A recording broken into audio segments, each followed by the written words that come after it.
Hey, what's going on? This is Ricardo with the Code 7 Podcast Network, and we are back with the DRT, the Dispatchers Roundtable, and this is going to be round 33. But first, as always, a word from our sponsors. At InDigital, we know the public safety professionals hold themselves to a high standard. In fact, standard doesn't do it justice. In over 25 years working alongside you, carrying millions of calls over our IP networks, your dedication has inspired us. That's why our ESI net goes beyond industry standards, not only I3 compliant, but designed to adapt to future development for a network you can count on when it matters most. Learn more at indigital.net. Carbine, it's multimedia. You can get text, translate to whatever language, getting away with the legacy equipment and going into a cloud-based solution. It's the first time in U.S. history that we have an EZNet through cloud-native call handling. As a police officer, to have the victim go video, that's unheard of. You're getting upgrades every month, not every year. To schedule your free Carbine demo, please visit carbine.com/WTT. If Within the Trenches has ever taught you something, open your eyes to what it is like to be a 911 dispatcher, or has inspired you to become one, then help support us and join our Patreon. Get exclusive bonus content, one-of-a-kind swag, discounts on merchandise, ad-free early access to new episodes, and much more. To join, please visit patreon.com/WTT podcast. And if you're an industry partner, we have something for you as well. And now, for the show. This is Jordan, and you're listening to the Code 7 Podcast Network.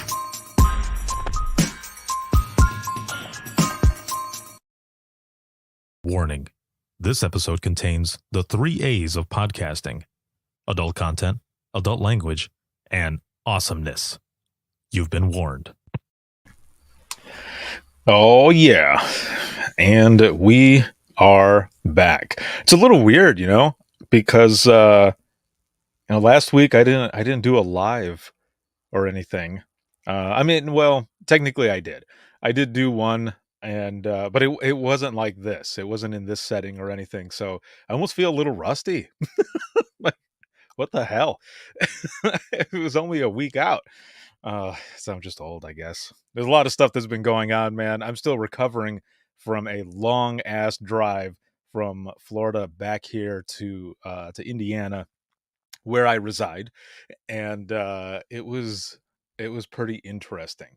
It was filled with Buc-ee's, if you've ever been to a Buc-ee's before, and a bunch of other stuff that was going on. A lot of Disney music and kids talking and yelling and good times. Yes, good times.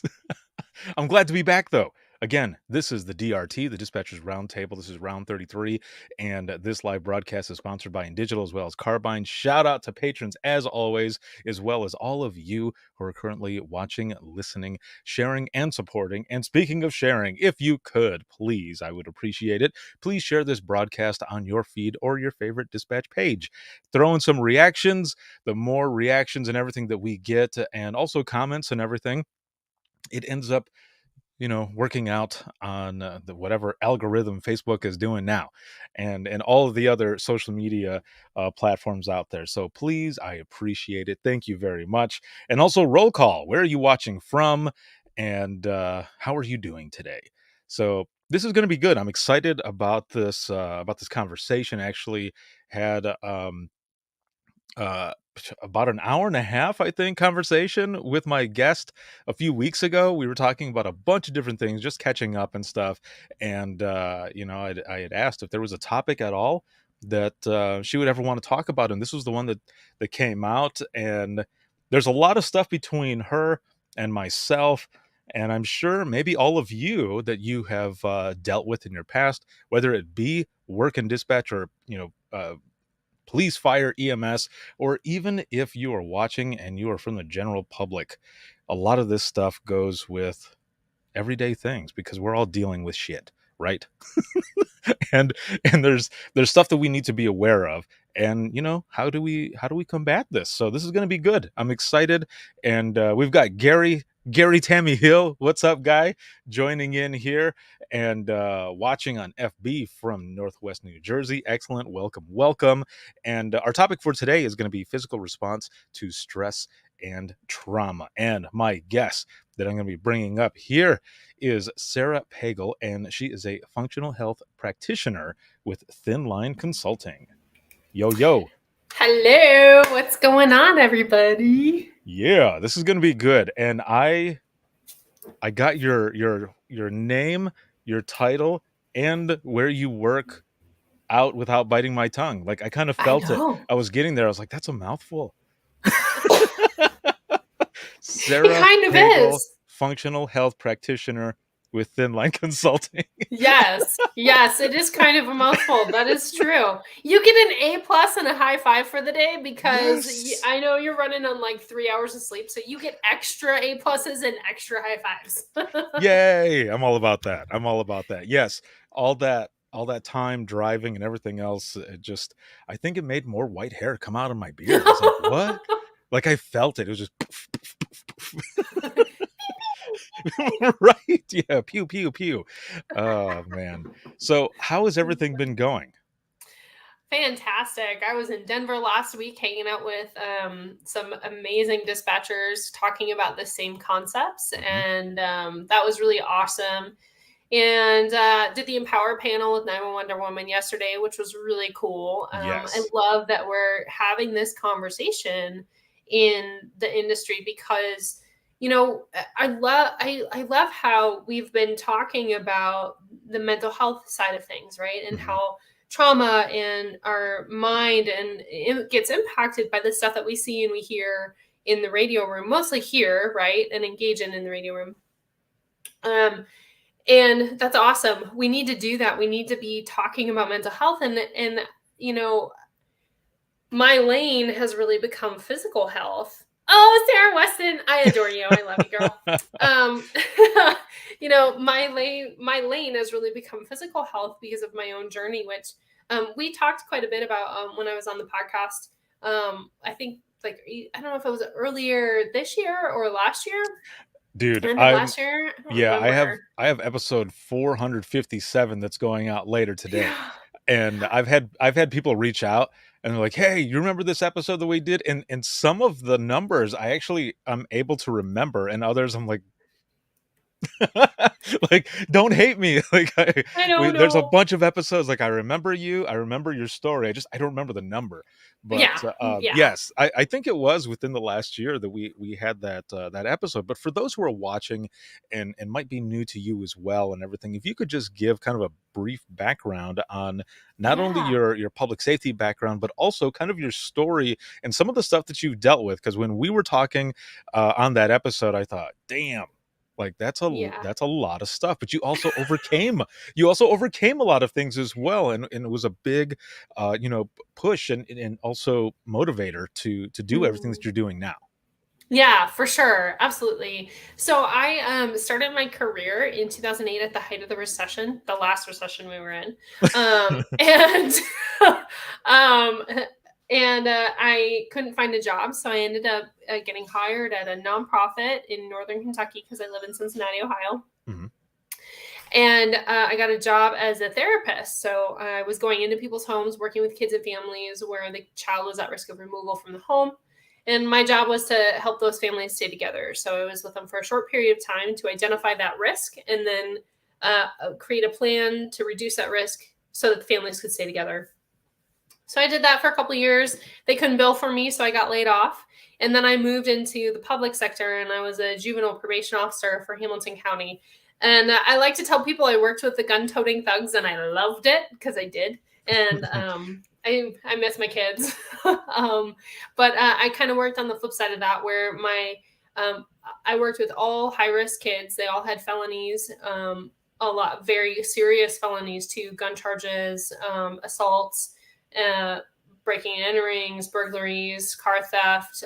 So some really serious crimes for teenagers. Mhm. And so I worked on a specialized team. I would go where the child was removed from the home and already put into residential facilities. So I worked with the facilities. So I still had access, or really had my hand in that mental health side of things. Excuse me. And, but also the criminal side of things. And so I held kids accountable. I held the facilities accountable. And I did that for about 5 years. And there's a whole lot of stories I could tell in that space.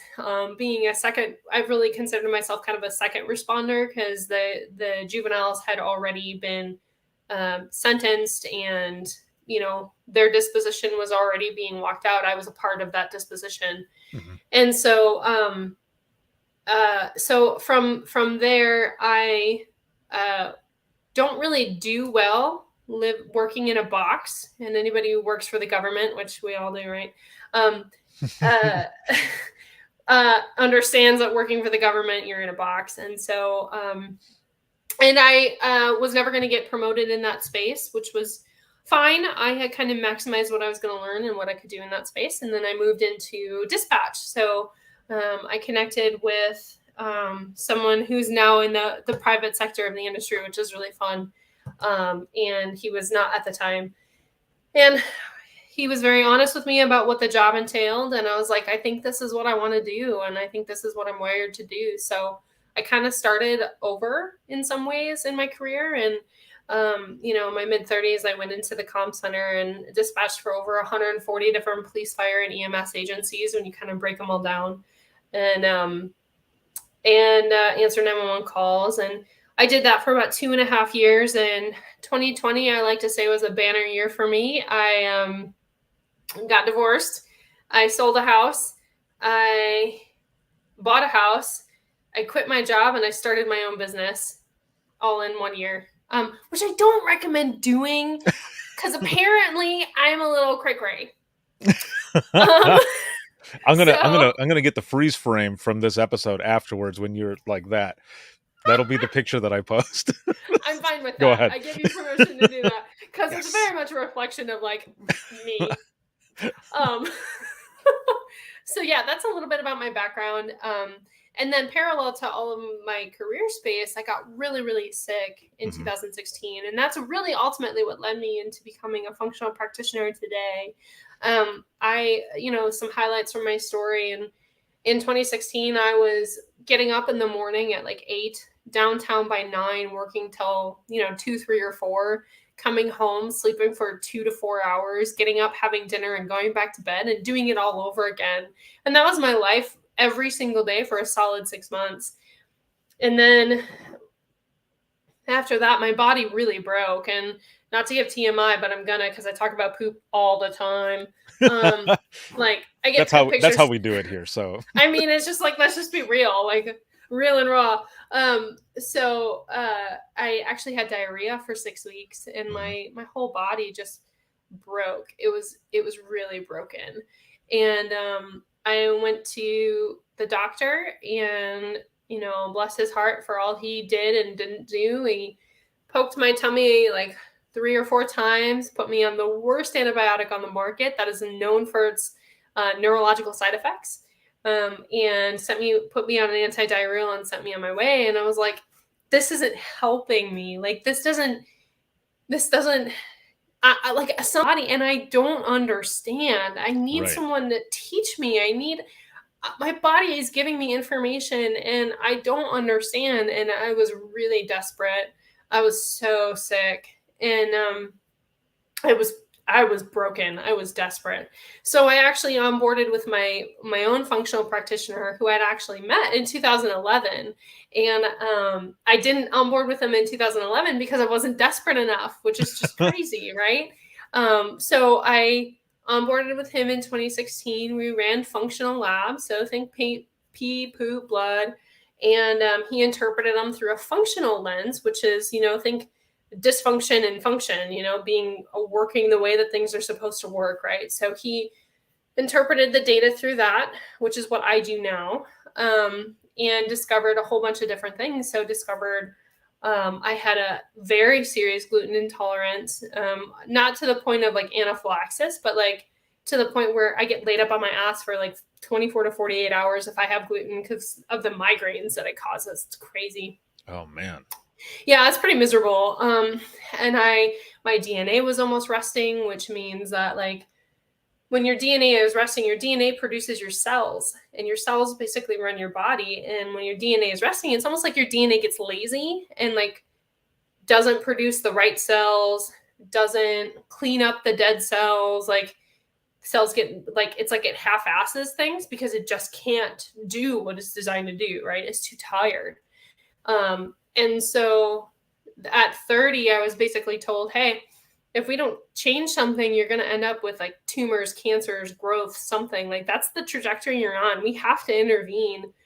And if you don't, you're going to continue to decline. And I was like, no, I'm not doing that. Like, that's not my life. I am not going to be 30 with an IBS diagnosis just because my body's giving me information they don't understand. Like, I was also diagnosed with PCOS. I mean, there's a lot of different parts to my story. I was really sick, and it really took until honestly 2020 before a lot of that stuff was not present in my daily life. And I still have flare-ups of things, and I still have like health is a choice, and it's a choice that's based on individual decisions all day, every day that we make. And so I still have to make those choices. Mhm. And my body, kind of leaning into this this topic of conversation that we're having today, like I'm a trauma baby. So what does that mean, right? So I was as an from 0 to 5 in that developmental state, I experienced trauma.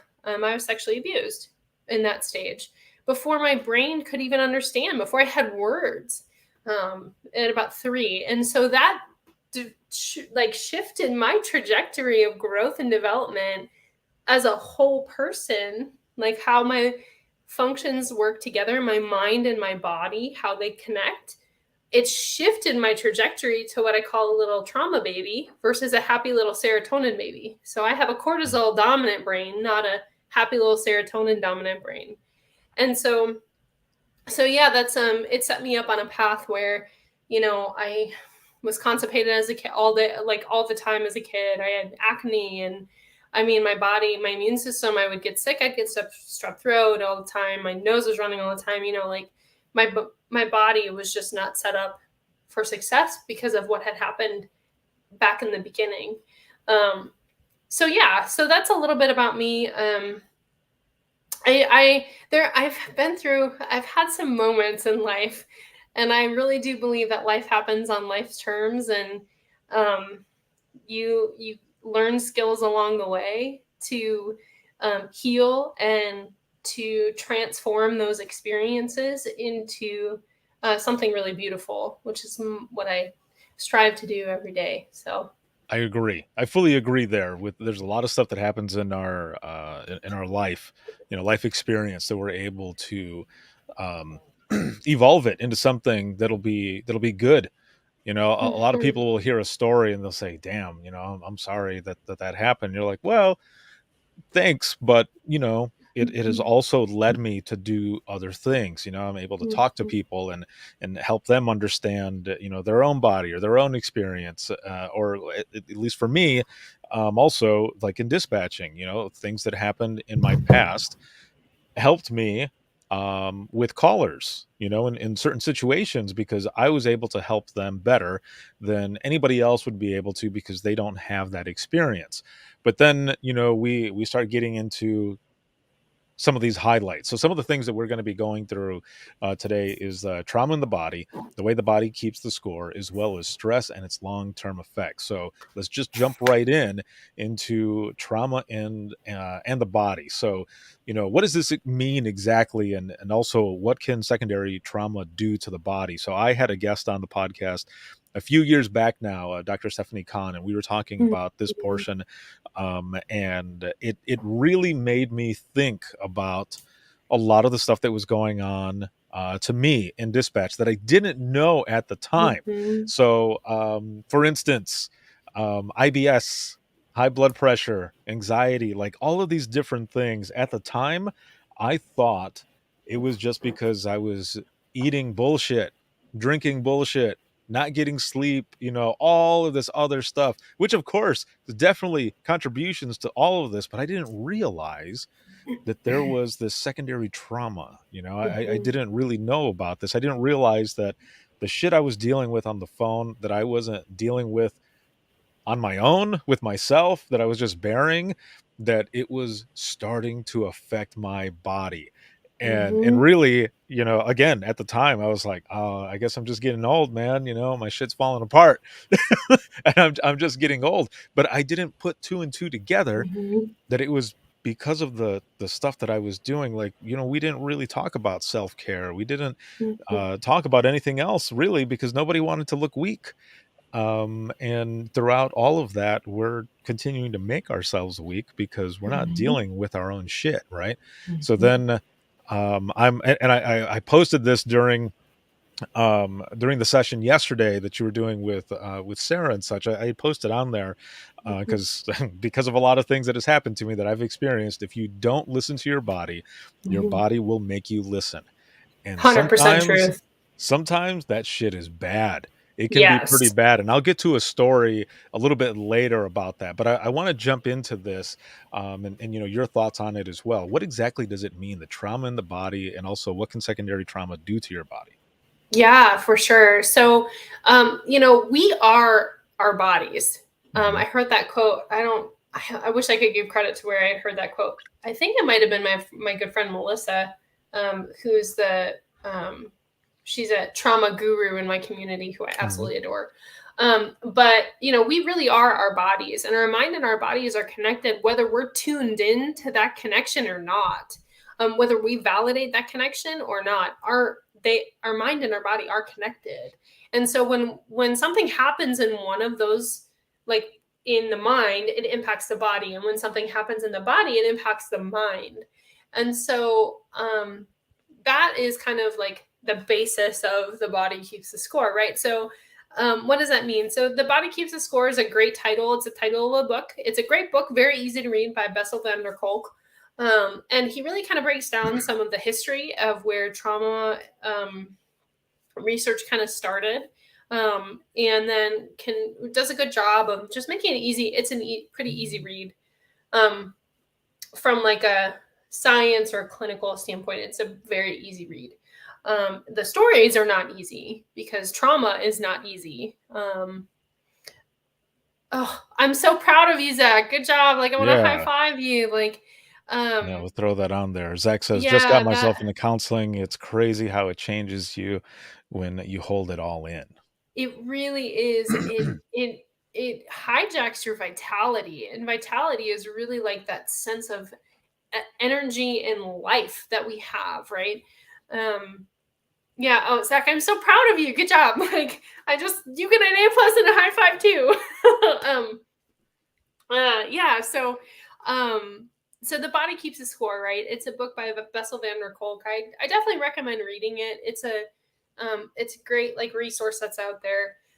Um, and yeah, so the mind and the body are, they are deeply connected, and when something happens in one, it affects the other. What was the rest of the question? What I wanted to know was, what exactly does it mean when we talk about trauma and the body? And then Yeah, also, how does secondary trauma, or what does it do to the body? But also, as you're talking about keeping the score in this portion as well, before we got started, we kind of talked about how it's really, the concept is the way we keep that trauma in our body. yeah, And, how do you release it? For me, yeah, releasing a lot of that was actually just talking about it, sharing yeah, stories, which is everything that I do now. It was all based on my own trauma and not wanting others to have to deal with it the way I was dealing with it, or yeah. if they are, to be able to learn from my experience and others and know Mhm, that it's okay and they're not alone. Like, it's all right to talk mhm, about this, which is why yeah. we're having this conversation as well. Exactly, exactly. I love having this conversation. It's so good. I have so many thoughts too. Like, it's crazy. My brain can. I We could talk for hours and hours and hours about this topic.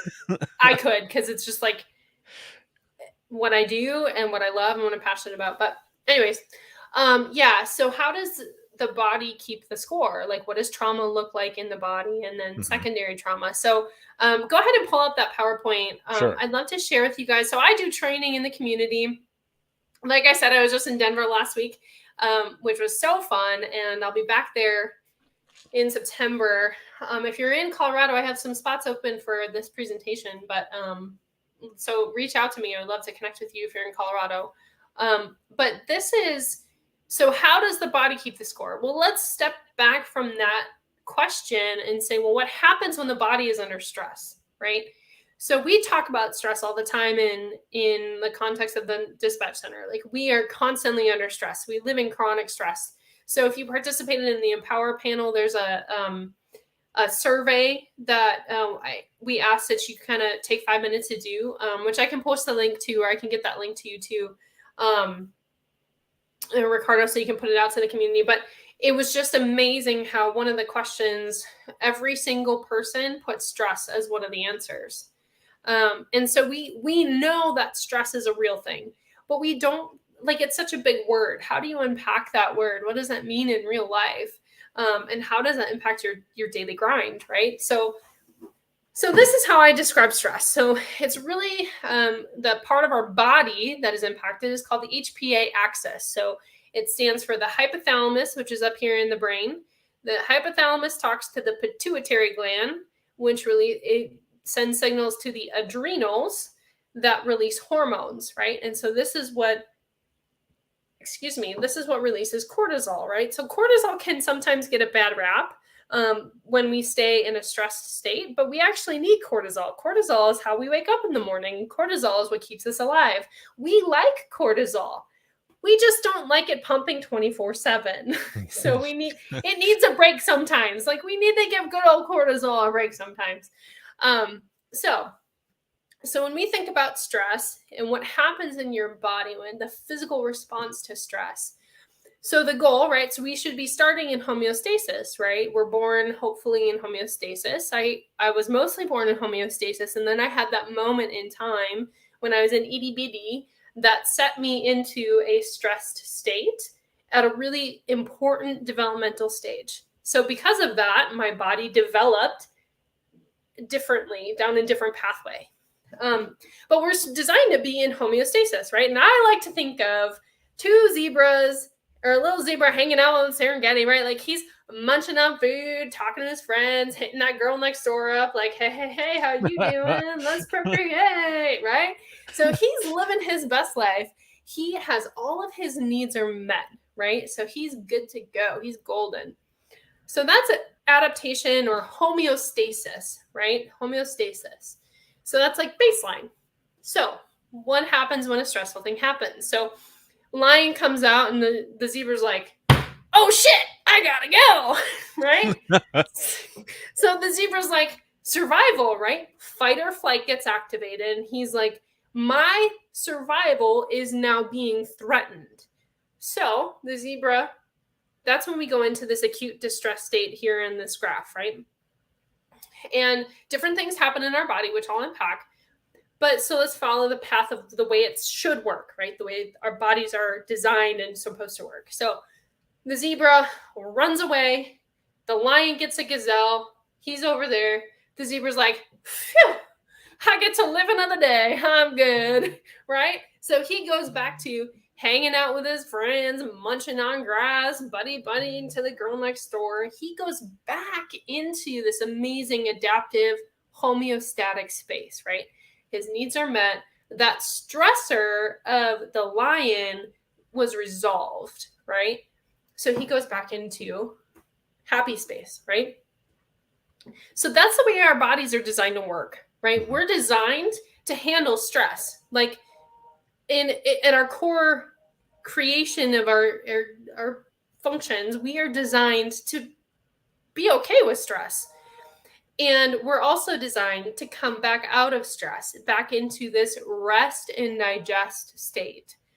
And so what ends up happening is when you stay in that acute stress, your body is pumping out cortisol, right? And it's telling different functions in your container, right, to do different things. So it shifts the release of cortisol in that stress state. So norepinephrine or epinephrine, or what we like to call adrenaline, gets released, right? That signals up to the brain to say, hey, we have a threat. Mm-hmm. So then that starts the HPA access process, right? Top down. And so when we're in that acute stressed state, our body does different things so that we can survive, right? That is fight or flight. So what happens is we turn off insulin so that we can use sugar, glucose, to run and fight, right? So we have the energy to survive whatever is attacking us, right? So insulin dysregulation can happen, but we want that to happen, right? Like when we have a lion chasing us, we want energy. We need energy to survive. So then another thing that happens is blood and oxygen gets shifted and directed at your heart and your lungs and your brain, because you have to breathe and you need your heart to pump. If those things stop happening, you die, right? So when you're in this stress state, your body shifts these vital functions and the energy that you're producing to support these vital functions, right? When you're in a stress state, do you think that zebra cares about procreating when he's running away from a lion? I mean, maybe.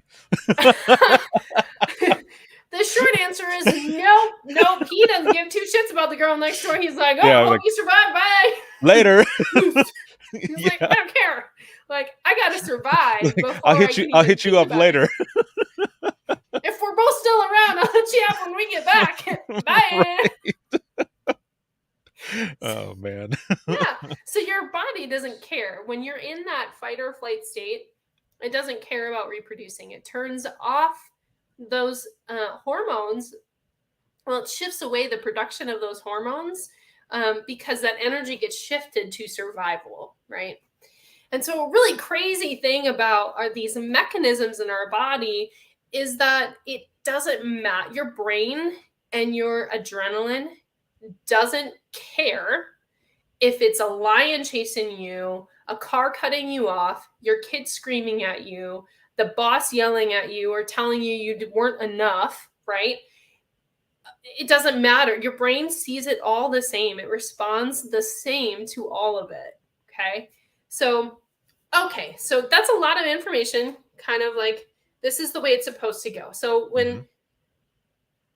when that distress or that stress gets resolved, the goal and what we should be doing when this is functioning properly goes back into homeostasis. So what does that mean? So the lion gets a gazelle, the zebra comes back, hanging out with his friends, munching on grass, buddying up to the girl next door. So what happens in the body is that energy that shifted to survival shifts back into this homeostatic space. So what that means is the zebra's like, hey, how you doing? Let's procreate. So those hormones, those reproductive hormones, get the energy they need. And this is really that rest and digest state where your body goes back into, okay, I can now heal from any of the damage that happened while I was in that fight or flight.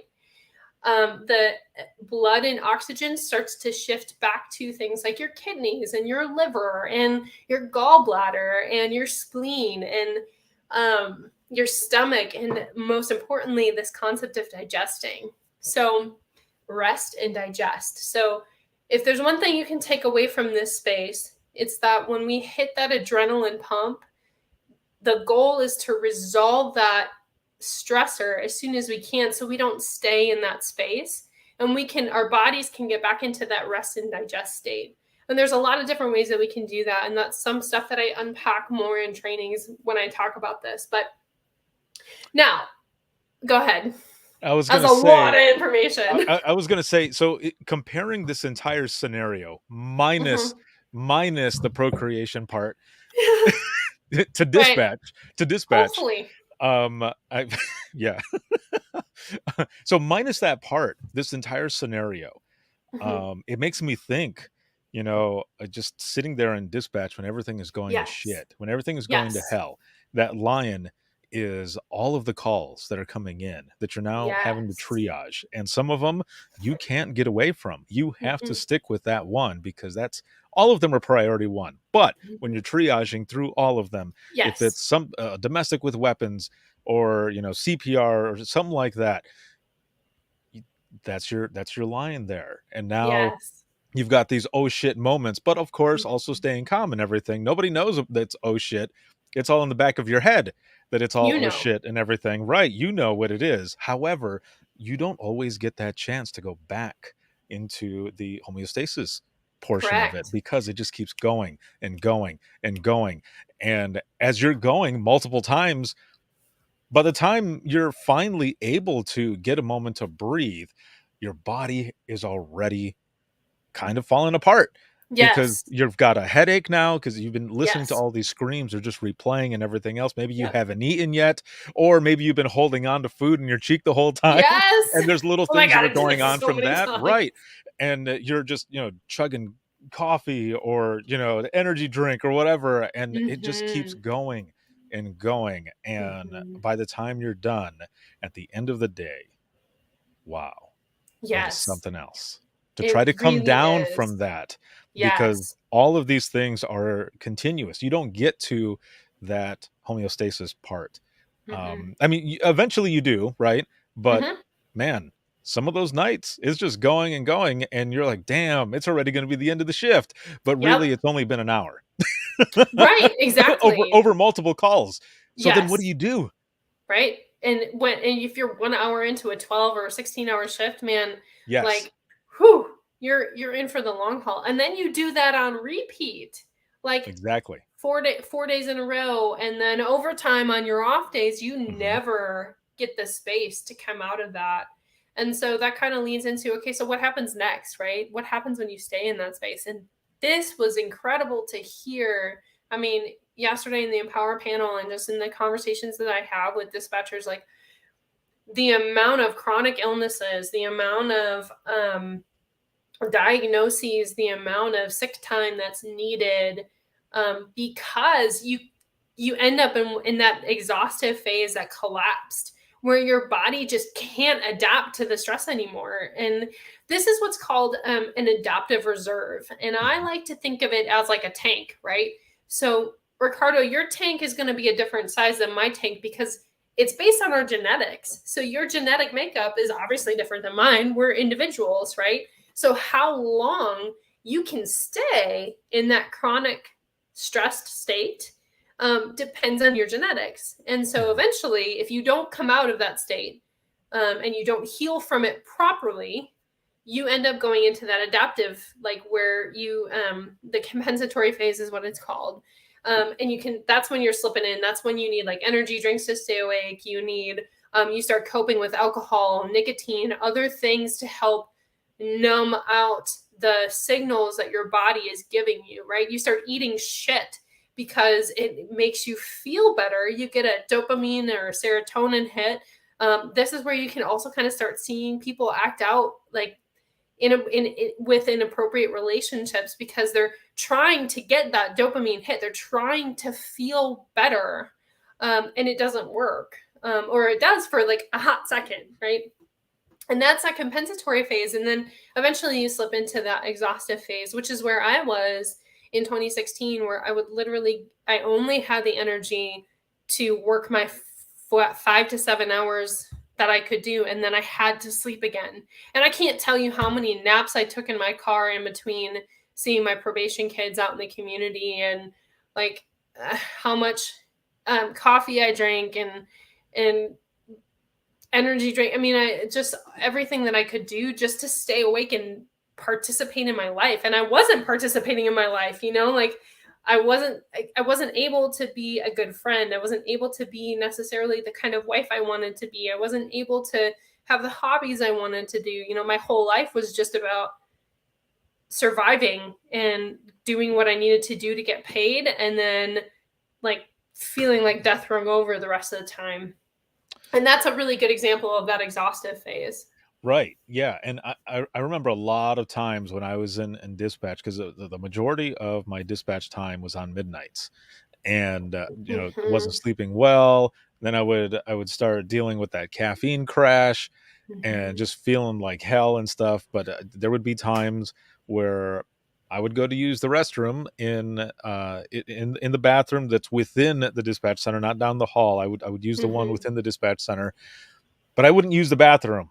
I would just simply walk in there and put my head up against the wall and close my eyes for like 5 minutes. I would set a Mhm. timer for 5 minutes just for a moment Mhm. to collect my thoughts, just listening to the fan, and I can still hear the phones going off, but I'm like, I just need these few minutes, and then I Yes. snap out of it, throw some water on my face. I'm like, all right, let's do this shit, and go Yes. back, and start hitting it hard again. And Ricardo, you all right?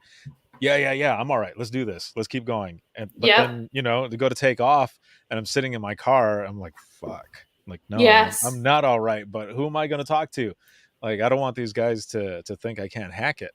And Right. that was the worst part. That was the Yeah. worst part. So again, everything that I do was because I was trying to find an outlet for myself, and because it worked, I felt like, well, let's talk about this shit. I mean, it all started in 2010, and the podcast started in 2013, and it's just been talking and sharing stories and talking. And like Rachel here says, I'm very thankful that our profession is finally dropping the stigma on Uh-huh. mental health and realizing it's okay not to be okay, and we need to talk Mhm. about it instead of suppressing those feelings. And Mhm. I fully agree. It's good, Mhm. but there's also, again, a lot of stuff that people don't realize. So all of this secondary trauma causes a Mhm. lot of different shit that is going on. So in Mhm. 2016, I was out of dispatch already for 3 years in 2016, but I was dealing with stuff that was starting to catch up to me that Mhm. I didn't know that was really there when I was in dispatch. And when you get out of when you end up moving from dispatch into another part of public safety or whatever you end up doing Mhm. after you leave, a lot of stuff might come back, stuff that you didn't Yes. realize was there, Yep. especially different pains. Like for myself, Yep. shoulder pain, neck pain, and all this other shit that was going on. But in 2016, I had something happen to me where I was working in the private sector of 9, and I was knee deep in the IM 911 movement, sharing stories, reading them, doing Mhm. episodes, just going and going and going and going.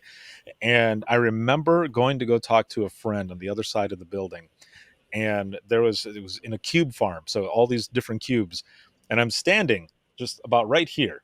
I'm just standing there with my arms on top of the part that was separating everything, and I'm talking to him, and out of nowhere I got a vertigo spell and everything started spinning, and I almost blacked out. Like everything was Mhm. going dark and closing in on me, and I sat down right away.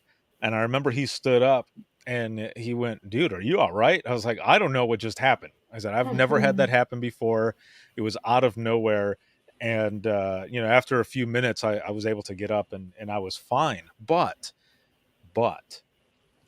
after that, I would go to the store or wherever, and whenever I would stand by something that was about the same Huh. level, it would start to spin again, and I would hold on. I'm like, "What the hell is going on?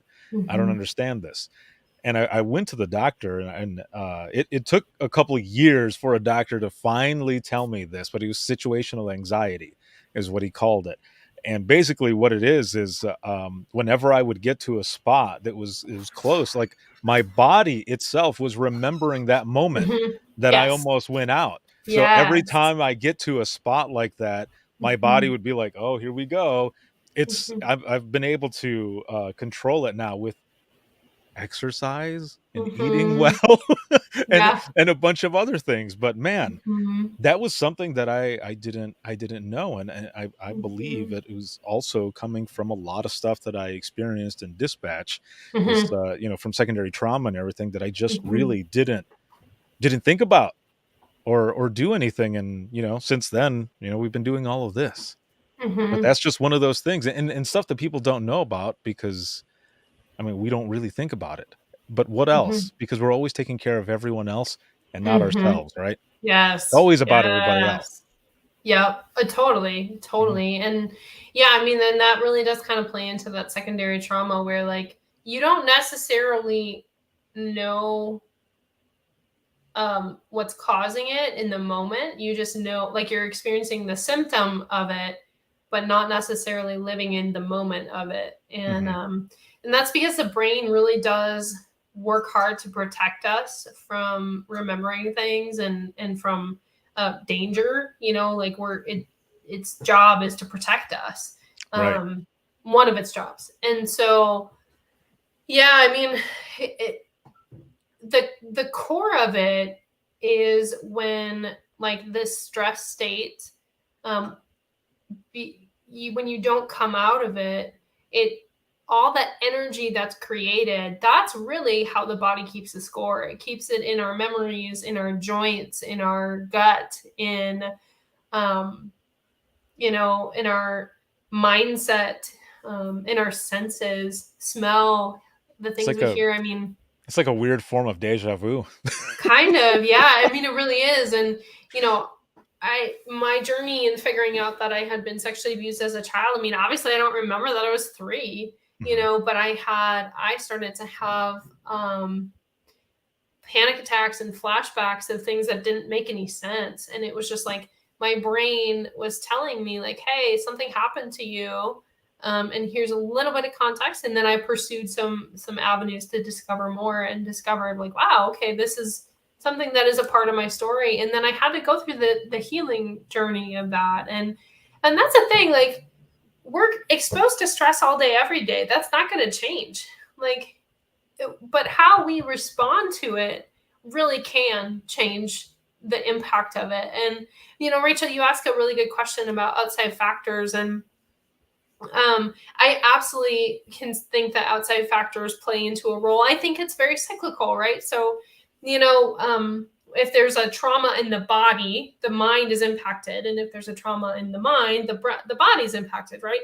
And the same is true with our life. So like when we have stress outside of the radio room, we come in an already stressed state into the radio room, then we just keep building on that stress, and then when we leave the radio room, we go back into our children, our marital issues, our family emergencies, grieving from death. And so all, like, it's just kind of this circle that requires taking the time and energy to build the skills, and not just mental and emotional skills, but physical skills, like learning about your vagus nerve and how to calm down that fight or flight, and learning deep breathing techniques that help to de-stress your chemistry, the biology of the mechanisms that are happening.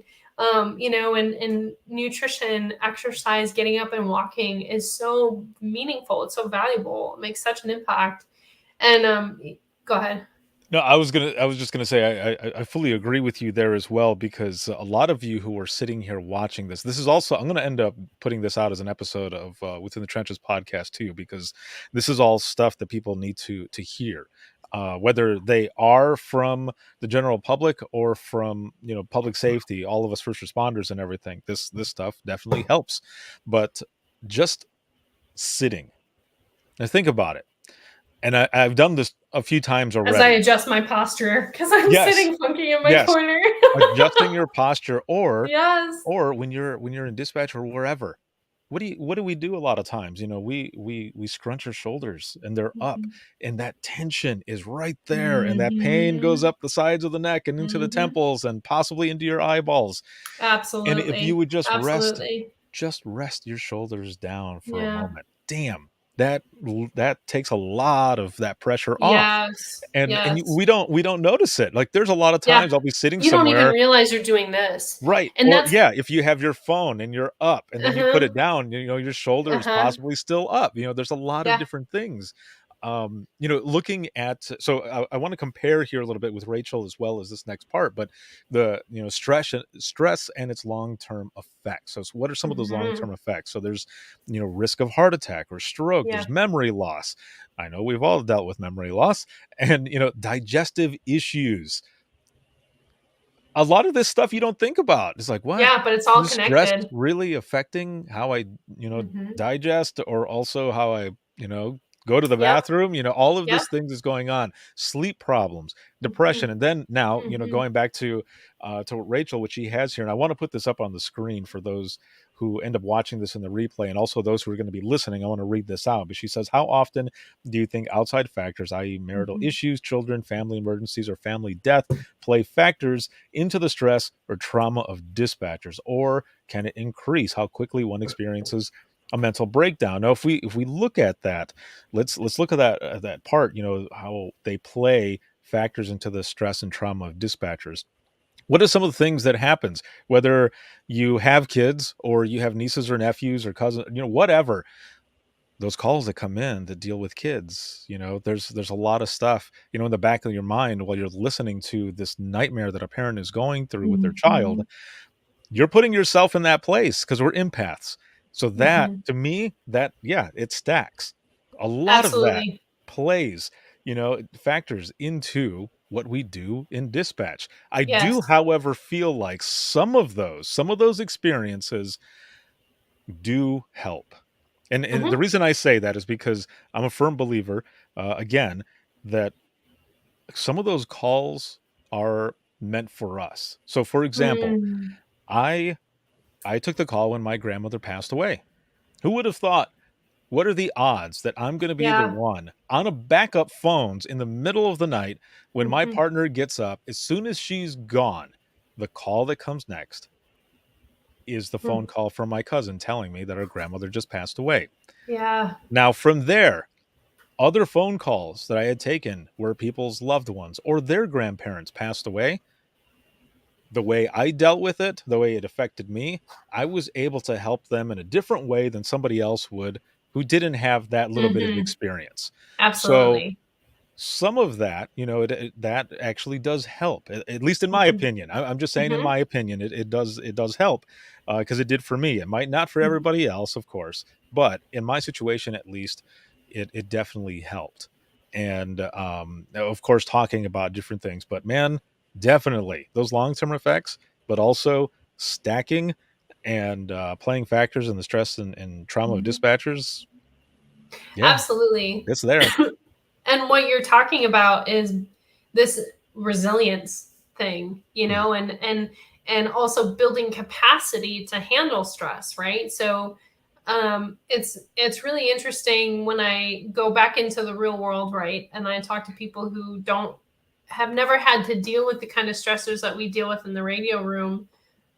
They get stressed out about little things, and I'm like, that's not a big deal. Like, so it really does. Yes, Gary, Tammy. I'm not sure if it's Gary or Tammy who's chilling, who's checking in with us today. But yes, the ripples, the positive ripples instead of negative tsunamis. It's so true, and that doesn't oftentimes that doesn't just happen. You have to do the work to do that. You have to shift and grow your skill sets. You have to understand the way your individual body holds on to that moment and that experience and that memory. And then you have to do the work of processing it so that you can let go of that energy and then transform the experience into something beautiful that can actually contribute to the success of whatever it is that's happening in your space. Mhm. So you're talking about resiliency, you're talking about capacity growth, and yeah, I mean all of that is true. And this is such a great example of how, like, if you just talk about the mental health side of things and you don't talk about the physical side of things, like we're missing the mark by Mhm. not talking about what happens in our bodies, because our body really does keep the score. And if we want to heal the front lines, if we want to bring vitality, which is that sense of life, back to the front lines, we have to continue this conversation about what happens in your body, and Right. prep and equip you guys with how to successfully navigate those physical things that are happening. Yeah, there's a reason that our smartwatches, if you have a smartwatch, are telling us, "Hey, it's time to stand up," or Yes. "Hey, it's time to breathe." Yes. Yes. Or Because hey, your heart rate is over 120. Are you exercising? No, I'm just listening to someone scream at me because their kid got hit by a car or was just shot. You Right. know, like, so that's a great example of the physical manifestation of like the trauma that's happening in front of you. Or take advantage of the fact that your damn consoles move up and down. Yeah. Yeah. There's a reason that they go through the entire process to see what is the best, even the console, the console Yeah. itself, Yep. because you have the ability to stand.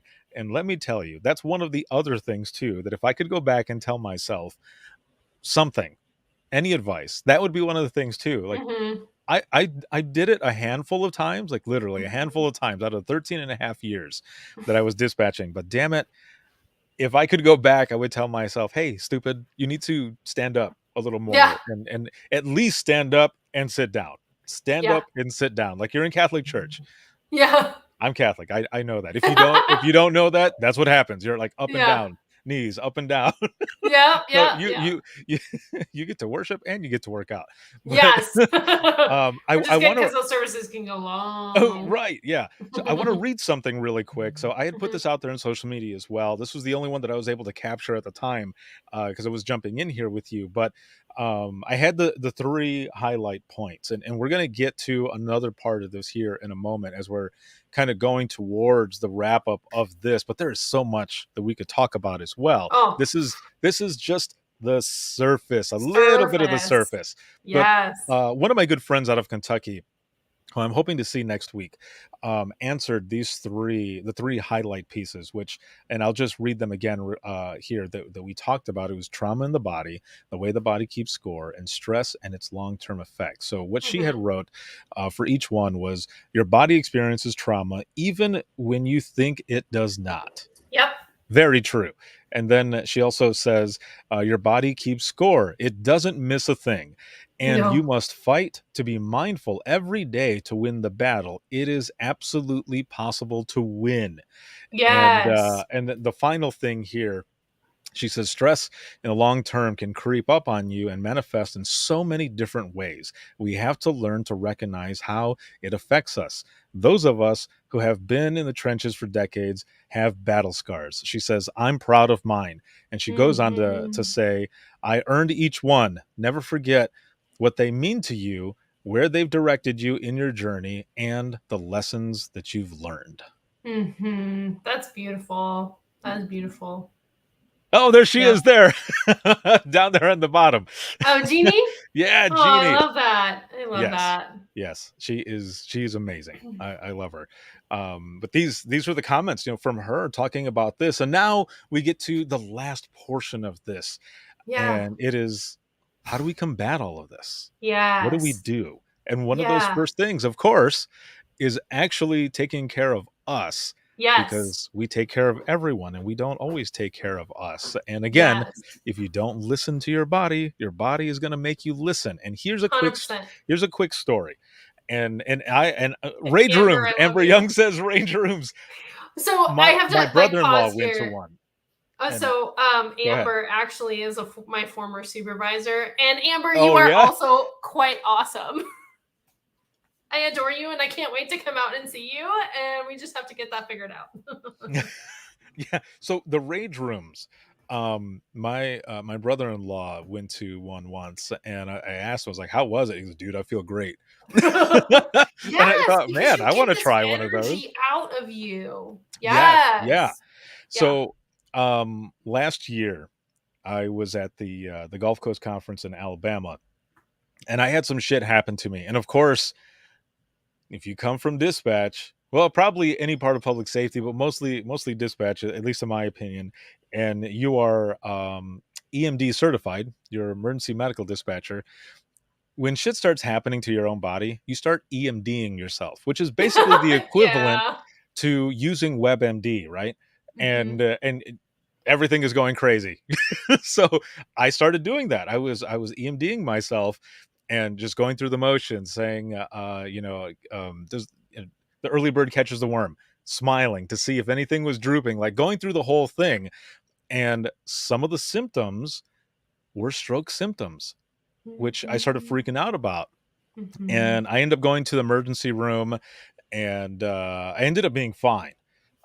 They told me that what it was an anxiety attack or panic attack, and they said, have you ever had one of those before? And I was like, no, obviously, because this whole thing freaked me out. Like I thought that was it. And they said, well, you need to try to figure out your stress levels and things that are going on. And I've changed a lot of different stuff, but I also wish that I could go back, in time and kind of talk to myself in the beginning to kind of deal with a lot of this stuff, because it was the last probably year and a half of dispatch, maybe a couple years in dispatch, that I got into yoga and I got into meditation, and just breathing techniques helped Yes. me Yes. keep a clear mind and not as Yes. stressed while on the phone. Yes. Because if you can kind of maybe not fully master it, but at least have a good foundation, the basic concepts of meditation or just breathing techniques, when you're taking a crazy ass fucking call and you're able to keep yourself calm through breathing techniques while still talking to the person, getting the questions Yep. that you need, that brain fog is gone. Yep. Your body's not tensed up. And when you're done with the call, you don't feel as messed up Yes. as you would before, because Yes. you've got all of this that's keeping you calm. It Mm-hmm. actually helped. That's one of the things in combating all of this shit that we've been talking about that Mm-hmm. does work. And I say that because I've dealt with it myself. But what are some of the other things, Sarah? There's stuff like, of Yeah. course, we've got the basic ones like exercise and eating right, but even little Yeah. things like putting your smartphone down, a Yes. technology detox, right? Or stay Yes. the fuck off of social media. Yes. Tap out of the social media and tap into your real life. Get out of the virtual world. You know,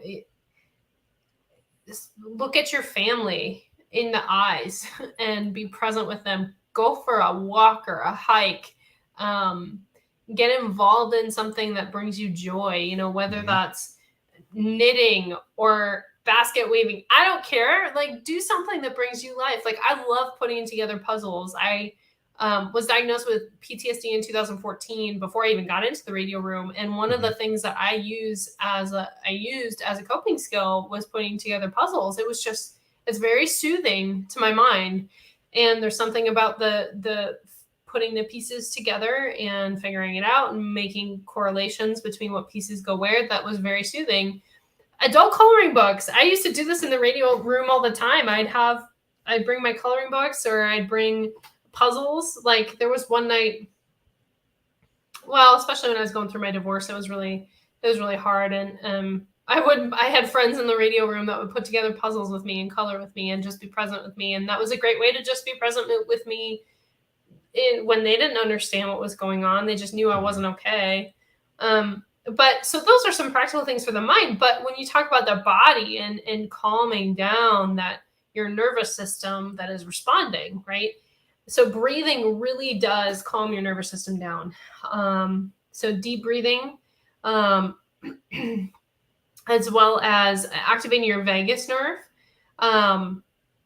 Legos is such a great idea. That is That is really great cool. idea Yeah. at the desk. I hadn't thought about that one, but that's a really good idea.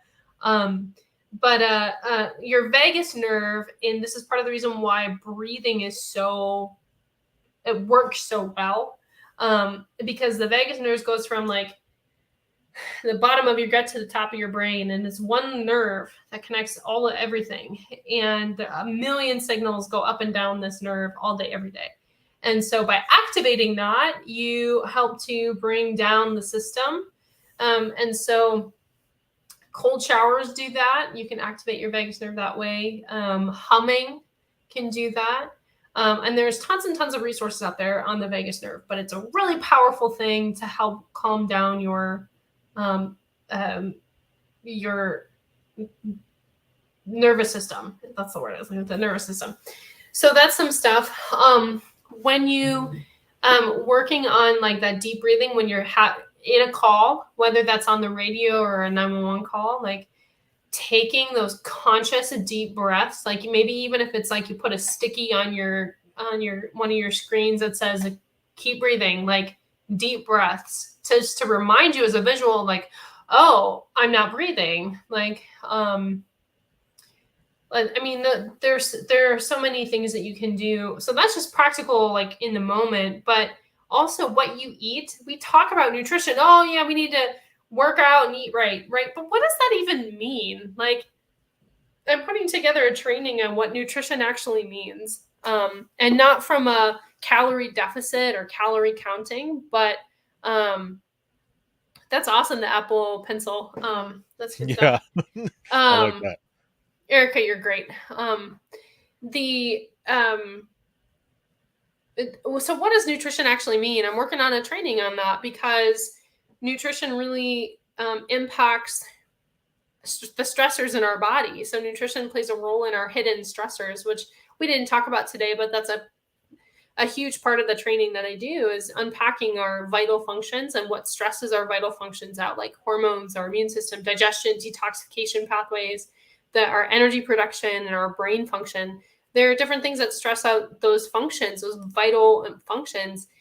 And nutrition is actually one of them. So, for example, one of the labs that I run is called the MRT Food Sensitivities Lab. And with that lab, it looks at the immune system activation for food, for 170 different foods, chemicals, and spices. So, for example, for me, I always fought with food and I didn't understand why. I'd have gas, bloating, indigestion, all that shit. And I never understood why. Like, my weight would fluctuate. I just never understood why. And I took this MRT, and it was the first time in my life that I stopped fighting with food. And food actually became my friend because I understood what my individual body was reacting to. So, for example, I'm highly reactive to peanuts and strawberries. Peanuts wasn't a big deal. I never ate peanuts. I never liked them.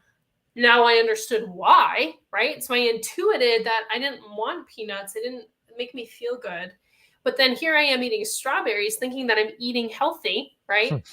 But for me, my immune system viewed strawberries as an invader, as a lion coming to get me. And so it was creating stress in my body. And then that cascades into other vital functions. So, what does nutrition even mean? I tell everybody you need to cut out the 4 baddies: gluten, soy, dairy, and corn. Those are the 4 things that are extremely stressful to our body, especially when we're already under stress.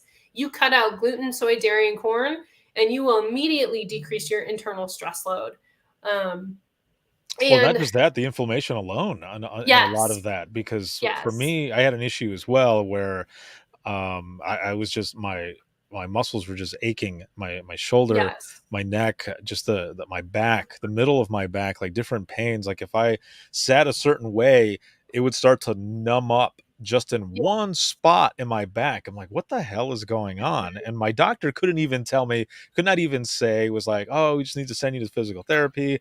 So then I started looking at a lot of the symptoms, and a good friend of mine who had gone to a holistic doctor was telling me a few other things, and I came to the conclusion, my conclusion, because I was doing my own research, that it was Yes. possibly some sort of candida issue. And Ah, all of this, Candida is a sneaky bastard. oh my gosh, yes. So I did my own detox, which was well, just reading a lot of stuff as well, a lot of research, and it was cutting out dairy, and I'm lactose intolerant anyway, so my dumbass shouldn't have dairy, but I'm stupid and I love cheese, so I'll eat cheese every Right. now and then. But I feel that. dairy, gluten, and sugar, and Yes. like I could eat vegetables, but not the starchy vegetables, and Yes. but no fruit either, because of the natural sugars that's in it. So I did this like hardcore detox for, I don't know, like 6 weeks or something like that, and I kept Mhm. it going for a while. But all of those pains, everything gone, Yeah. because a lot of Yes. that was inflammation that was like Yes. squeezing certain things. And here's the weird thing, Yes. is that once everything cleared up, and I Mhm. started adding things back in slowly to see what was Mhm. affecting me, and then I would Yep. be like, oh, okay, so that's affecting me a certain way, so let's take that out, or bring that into the body at a minimum. And it felt almost like my blood was able to actually flow through Yes. my body in the areas where it Yes. hurt, and it was completely different. It was the most odd thing, and every now and then I'll slip back into some bullshit. I'm like, okay, you don't want to go that far. got to take some of that stuff back out. But it was also just, kind of going back and forth on my own and trying to figure these things for my own body and for my own mental health, because it was screwing me Yes. up. Like, why is this affecting me? And how are doctors not able to help me with this? And it was a long process, but once you get to that point, it helps in so Yeah. many different ways. You'll feel Yes. amazing. Yes. Yes. And, I talk to a lot of people who they get really frustrated. I actually, just before we jumped onto this, I was Mhm. talking to a mama bear who's getting kind of frustrated with, she's got an 11-year-old who's really got some really intense stuff, complicated stuff going on. And she's like, I just feel like there has to be more to the story than this. Mhm. And just frustration that our traditional doctors are not able to answer the questions and give satisfactory answers. And I was explaining to her, as I explained to most people, that our doctors are really not trained to look at the body as a whole unit. They're trained to be experts in one specific thing. And so when something is stressing out your gut, it doesn't necessarily people don't think that that the symptom of your migraines are connected to what's happening in your gut, or the symptom of your acne is connected to your gut. But in reality, those are two primary culprits, or two primary symptoms that are often connected to your gut. So it's Kombucha. People give yeah, me shit because I drink kombucha. Let me tell kombucha is you, great. kombucha helps with your gut health, and It the gut does. health, your gut, like you were saying, your gut can be either helping you in a lot of ways, or it can be the Mhm. cause of certain things because Yes. your gut health is shit. So, Yes. I do a whole kombucha. training on gut health. But do you want to know why kombucha is good for your gut? Why it Tell me. helps? Tell us. So kombucha is known as a prebiotic. So Mhm. it feeds the good bacteria in your gut, and it gets them all stirred up and gets them really excited to do their jobs. And so we are basically run on bacteria. And so we want them to be excited to do their jobs, because they create our neurotransmitters, they create hormones, they create our immune system. We want a good, healthy, diverse, happy bacteria, and kombucha is fermented foods in general are very good for getting them excited. Yeah, and especially now because there's a lot of different companies that do it. I mean, the flavors in the beginning, the Yeah. flavors weren't the greatest. I mean, No. I liked it myself, but damn it, now there's a lot of different companies and a lot of different flavors, and dude, I like it. I dig it. Yeah. There's a lot of You good have to ones be out there. careful. You have to be careful that you're actually choosing a truly prebiotic kombucha. Right. Um, 'Cause so there's a not lot of them that are just full of sugar and a bunch of other stuff, Yes. like, Yes. do That your are research. just crap. Yeah. Yeah. Yeah. Yeah. Yeah. Looking at, some of the, self-care, so I had put something out Hmm. into the audience asking, I "What saw. do you do?" And, so Rachel here says, "I listen to music, take long drives with no time frame," which is always awesome, I do that "or too. destination with music blaring and massages. If you can, please definitely go get a massage or anything like that." So a couple things here really quick as we're going into the wrap up of this. Yeah. I when I got out of dispatch, it was probably about a week or two after my everything started catching up to me, because when you're on the go all the time, you're just simply that, on Yes. the go, Yep. and you don't feel anything. It's basically Nope. like that adrenaline rush. Yep. You see in movies or in the news or whatever, people who have injuries or something, you're like, "Why are they Yeah. not feeling it?" And it's because of that Yes. adrenaline rush, right? Yes. So when you They're finally in that slow acute down. stage. They're in Yes, that acute stage. They don't know that they're being physically attacked, because right. your body actually also releases inflammatory markers to protect. Yeah, that's So why. then so then You don't also feel so it. in dispatch, you're just going and going and going, Yes. and you don't feel or deal with a lot Yes. of that stuff that's going on. So now 2 weeks out of dispatch, and everything is starting to catch up to me. Like, I felt like I was falling apart. And Yes. the amount of pain that I had in my neck and my shoulders and my back, I was like, "Hell no." It's like, "Really? Like, this is happening now?" Because now that I finally slowed down, everything Mhm. was starting to come up. So I go to the chiropractor. They give me an X-ray, and the doctor says, I want you to come and look at this. I was like, okay. And he goes, so when you were in dispatch, did you guys wear headsets?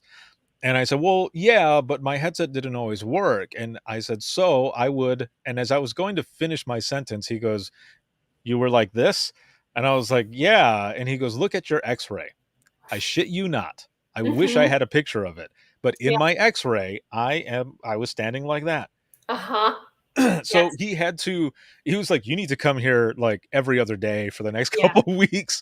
And Yeah. I was able to do that. And through Yeah. doing, more yoga and all this other stuff, I was able to come back from it. But you've got that adrenaline going and everything, and we don't pay attention to it, which is Mhm. why it is good that we're having these conversations so Yes. that people And to can look answer into it.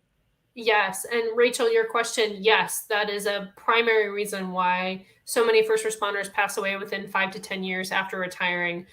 Their bodies really are an overload. They can't handle, like, when you stop, everything that you've been running from smacks you on your ass. And if you're not equipped, if you haven't been doing things along the way back here to prepare for that finish, yeah, it's going to whammy you. It's a That's a it's a great question. Yes, very, very good. And damn, this has been a good round. This has been Been an super excellent round. fun. Yes, this has been good. Thank you, all of you who've been here, watching and listening. Again, this is going to be an episode that I end up putting out on the flagship show Within the Trenches podcast, because this is stuff that people need to really think about, and Yes. especially for themselves, because we're always thinking about everyone else and not ourselves. So this is definitely something that's going to be going out there. But also, how can people find out more about you, Sarah? What it is that you're doing, your Yes. website, you've got an app. How can people find out more about this stuff? So, You're so excited. You're like, I am, because I first of all, I am a highly relational. Anybody who knows me knows that I will choose relationship over just about everything else all the time. And so I love connecting. I really do love to hear your stories and to see where and how I can support you in your healing journey. And oh, Natalia, hi! I recognize your name. Um, uh, Yes. So find me. You can find me on Instagram and Facebook. I'm more active on Facebook than I am Instagram. Instagram is usually a little bit more my personal side of things, but so those are our spots. I have a website, thinlineconsulting.org. You can learn more about my story and what I offer in services there. I do 3 things that I spend my time doing. I do one-on-one coaching, I do trainings, and I run my app. So I just recently created the Phoenix Vitality. It's a health and wellness app for helpers, and it's designed with you in mind. So it's designed with it is $15 a month, because I believe in accountability, and I believe in you. It's you taking a step forward in your health, and then you get as much as you put into it. You get out of it as much as you put into it. But within this application for your phone, right? Because we're connected to our phones way more than we are able to jump onto a computer. So you're going to be able to ask anonymous questions. You'll have access to my blog posts that are not published. So it's my kind of ramblings of the things that I'm learning and the answers to questions. There's a forum in there. You get a discount on supplements, and then I give you some information to make some recommendations around specific supplements for you. So it's a really great opportunity to take a next step in your healing journey. And I really did create this app as a practical way for you on the front lines to have access to real meaningful health and wellness experiences and knowledge. So I'm not tracking your heart rate. I'm not counting your steps, which there's plenty of other apps to do that. I'm not going to do meditation. There are other apps for that. This is just for you to learn about tips and tricks on how to stay healthy on the front lines. So that's where I would love to connect with you.